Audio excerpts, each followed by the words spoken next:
Bakit? Bakit pinalabasan? Basta mag-predict kayo dyan. Tama! Oo. Tara! Biglang lalabas yan basta-basta. So, titingnan natin kung ano ba yung ginamit ng mga emblems dito ng ating mga junglers actually. So, kaabang-abang. Difference dito is, actually wala difference pero for the Lancelot kasi madali para sa kanya na mag-contest dun sa mga objective. Umaaray agad kay Kuya Jesus. Aray, Uy, flicker, ginamit na ni Nats, ha? Malalason, ako po! First blood kagad para sa RSG, para nagmamadali dito ang mga Raiders. Aqua, hindi pa rin tapos. At yung Terrified, Oyo dito yung nanganganib. Bababasa 30% yung kanyang health. Oh my. Ganito, ha? That was crucial first blood. In the bottom side, medyo nang miscalculate ni Esu yung damage output ng mga swings ng isang Terizla. Sakto rin kasi si Nats dito ay naka-brave smite. So regardless man, hindi pa ganun kataas yung damage ng glue against him. So masusustain pa niya.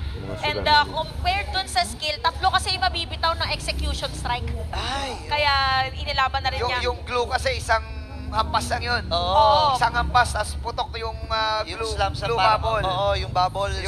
Yung glue bubble. Yung Terizla, tatlo. Tatlong Tas may paso. lason pa siya, di ba? Oo. Lason. Meanwhile, Pero dito sa may bandang gina, Aqua naman ang kanilang pupunuan dito at labagsakan. King Kong with a kill. okay, so medyo nagigising ang TNC. Parang sinasabi lang ng kapitan nila na si Bentix, kailangan makibag-baragan tayo sa umpisa. Hindi pwedeng passive-passive tayo. Tama. Sayang yung skill ko, sayang yung Shunpo, sayang yung Jeet Kune Do. Pwede tayo mag-knock up plus level 4 si King Kong with the 1 for an eye. Yeah, and kapansin-pansin na dalawa sa mga members ng RSG ay naka-Wilderness Blessing. So talagang priority nila dito is yung ikot kasi yung additional 15% sa movement speed kapag nasa lawa ka, malaking tulong yun eh. Sakto rin kasi kailangan na kailangan yan pagdating dito sa mga turtle team fight. Oops, pero ngayon papasok na ba? Ito na yung glue. Naka-gluelets na si Kiko makakuha ng unang long third ng ating game. Na-pop na rin yung Nether Realm. Andun yung ultimate mula kay King Kong at mapapatay na nila dito si Nats. Nag-aabol pa si Bentix. Uy, nakasipa din si Bentix dito at ang kanyang napuruhan. Walang iba kundi si Aqua. Light at tapos lalayo na muna. Nandun yung soft flicker gamit na rin. Pero sasampa Sabuno. si Jesus sa kanya. Light ay nangangalit. 4 members ay pinagtulong-tulungan dito. Itong si Light. Okay, very calculated actually para dito sa tayo ng TNC. Kaya naman 1.2 kay Goldie. And at the same time, nauna din mag-level 4 si Bentings noong moment na yun. So out of 4 kills, 4 doon na naging assist ng isa sa mga kapitan ng Hukbo. Wow. Kaya tuloy-tuloy lang din ang kanyang pagsusuunat against Irad at alam ng kanyang mga kakampi kung saan siya nakapwesto. Sobrang daming nakuha ng TNC Pro Team sa situation na yon. Akala natin tapos na, pero pwede nating idugtong doon yung purple na biglang nag-respond sa kamay ni King Kong. With that, masuslow ang RSG. Actually, nakuha ba ni Irad? Hindi niya nakuha dito ng TNC. Ay, May purple siya eh. Nakuha pa rin Kinuha niya. niya yung sa kabila. Sa kabila, Kinuha sa niya yung sa kabila. kabila. Kasi alam niyang nakuha na ni King Kong. Ay, hindi. Oo, nakuha nga. Nanakaw pa. Alright. Nakuha niya. Yeah, grabe yung ginagawa dito ng TNC. Ito yung nasasabi natin na ginagawa nila from weeks 1 and 2. Ang ganda ng early game nila, pero kailangan nila maging consistent sa panahon na ito. Dahil RSG, alam natin na maraming comebacks na rin ang naipamalas nito. And I think kailangan nilang rumispeto. Napanood ko lahat yan sa Bentips. Speaking of comeback actually, isa sa mga band teams na napanood ng RSG dito is patabain muna ang gold lane. Kaya naman kung papansinin nyo yung outer turret energy shield dun sa mga top lane ay ang dami rin nakuha ni Eman. So parang ito yung investment plan ngayon ng RSG. Parang hindi tayo magtataka kung si Emma na magiging tawan dito sa side ng RSG dahil sa kanya nakasalalay ang insurance, ang life insurance ng pagpa-farm na pinapanatan si Innocent. Napalalim, Eman na dito. Nakakuha ng kanyang unang kill, pero Turtle ay available na rin. Irad, bababa sa 50% yung kanyang health. Hinahanap siya ni Bentix dito. May sipa na available at natamaan na. Nandun yung penalty zone mula dito kay Nats. Ngayon, papasok na si Jesus. Nandun rin si Goyo. Nagamit tayo ng Netherrealm. At si King Kong ay uunahin na muna na yung second turn nila ating game. Hatakin ba din sila? Hindi. Atrasan na muna ang TNC. Takuha na nila kanyang gusto.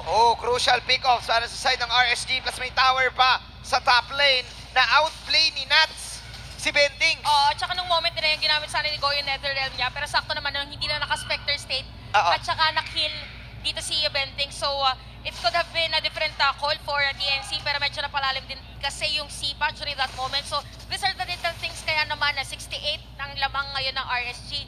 Kanina sinabi natin 2.2K, 1 point something sa TNC. So isang ganun lang ay mabilis sa swing again sa tower push. Okay, so may mga swag-swag na nagaganap May mga onting swag na nagaganap. Burrito, pag ikaw ba ginanon ka sa mukha, anong nararamdaman mo? Ay, di ako papayag. Anong mararamdaman mo nun? Dapat bumawi. Dapat may difference sa mukha. Dapat may recall din sa May mukha. recall Tama ko din. yan, huwag po ako sisimulan Oo. Yan, nagsisimula dito Gusto eh. mo, ha? Pero Oo. maalala natin may mga sumpa. Ang mga recall. TPs, Oo. mga recalls. Pero sinimulan ni Irad.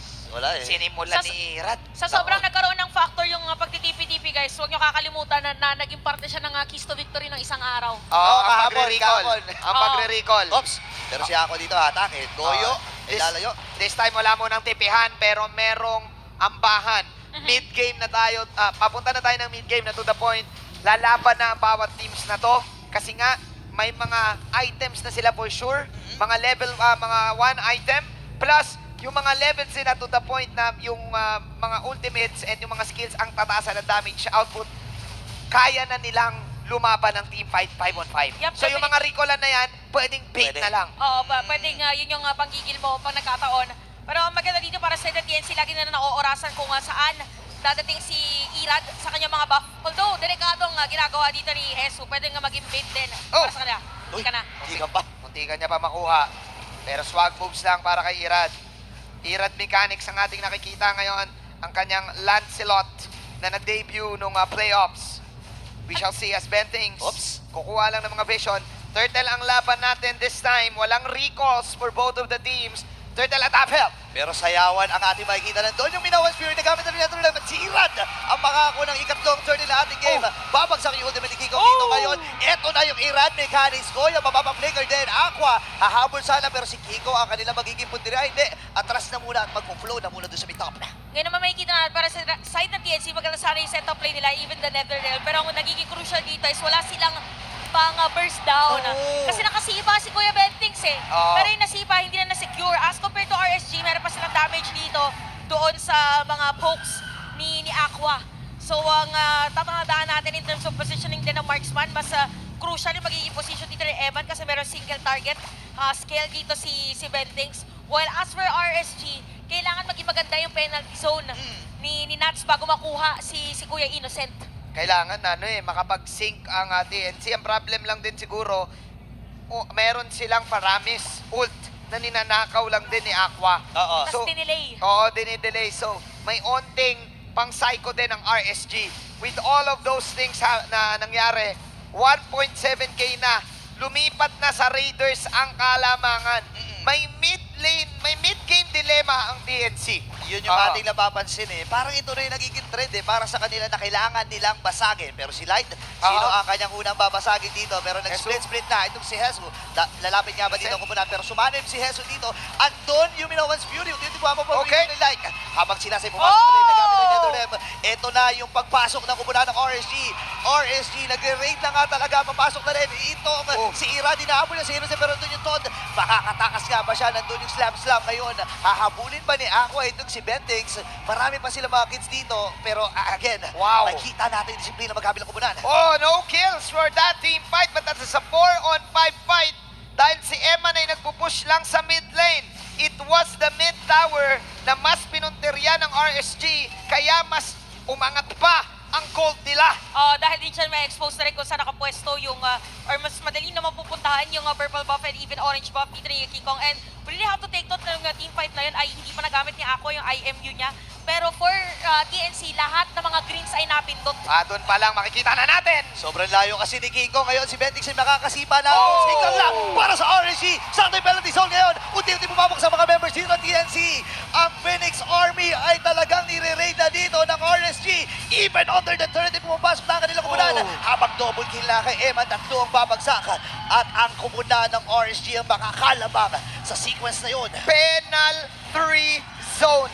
Nats with a great setup. Saktong-sakto yung pagkaka-flicker niya doon. And again, with Eman sa kanyang positioning, now at 7.7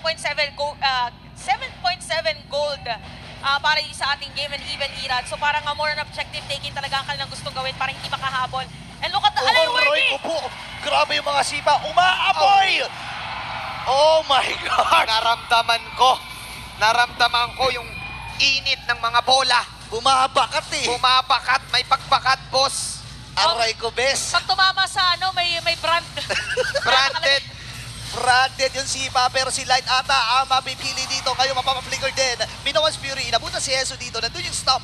Pero si Eman, trabaho lang. Trabaho lang talaga, pero bibitin yung kanilang minions. At dito na yung mga recall mula sa RSG. Ngayon susugod na rin yung kanilang Lord sa may bandang itaas. Medyo mababa yung mana dito ni Eman.